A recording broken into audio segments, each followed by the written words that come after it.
It's unrealistic to believe that when you set a boundary, all people will honor it. Because in truth, there's difficult people, there's people in our lives who don't respect our boundaries. They don't respect our boundaries or anybody else's.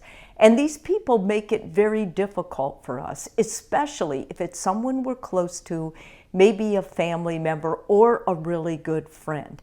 When you have this kind of person in your life, it doesn't mean that you discount them on all levels. It just means that when it comes to you protecting you, you have to be the one that makes the boundary and then decides when that person steps over it and removing yourself from that situation. Sometimes when these difficult people are family members, it means we live far away from them because it's easier to put distance between us physically than it is to contend with the barrage that they do every day of their lives on what we believe, our thoughts, our boundaries, or whatever else it is. Difficult people are difficult people, and they're not only difficult for you, and I think that's an important point, they're difficult for anyone else who crosses their path in life. There's a reason that the medical establishment has different people they can call when they run into a difficult person or a difficult patient.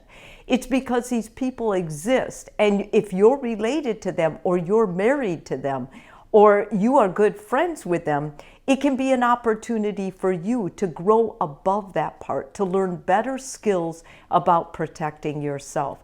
But I'm going to go through some things I think are very helpful for you if you are basically working with a difficult person in regards to protecting your boundaries. The first one is decide what a successful relationship would look like with this person.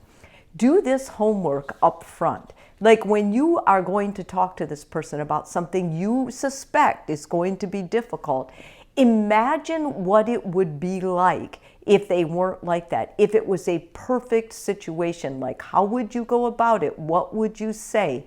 And in regards to this person, is there any part of what you're going to say that you could turn into a successful spin? I'm asking you to do this ahead of time before you approach the difficult conversation, because many times you can think about it in an intellectual way rather than being in the emotional fix of it when you're trying to work through it. Secondly, ask yourself what part of this you can control. You can always control whether you stay engaged or you walk away. You can always control how you end it. You can always control the type of words you use as a reaction to what they say. These things are in your control. What you can't control is how they respond, how they react, how mean they'll be, how crass they'll be, the kind of intuitions they'll make about what's going on with you or to you. Anything like that, you have no control over. So just know that going into it up front. Thirdly, increase your tolerance for difficult situations.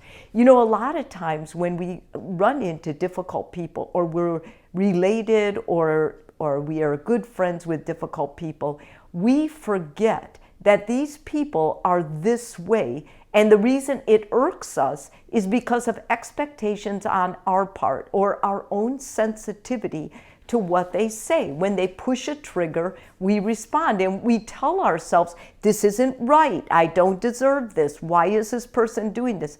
This person isn't necessarily doing this to just you. This is how they roll. This is who they are. So don't let who they are make your day the worst day ever or make you double think what you're doing, because basically you know up front this person is difficult, and that's not going to change. What can change is the way you approach them about difficult conversations, especially when it comes to protecting yourself, your own boundaries. Know that these types of people take things personally. When you say something and you see that they totally warped it into something very personal, well, Of course they did. They're difficult people. This is one of the aspects that make difficult people difficult. They take everything personal because they're very locked in many times to their egocentric world.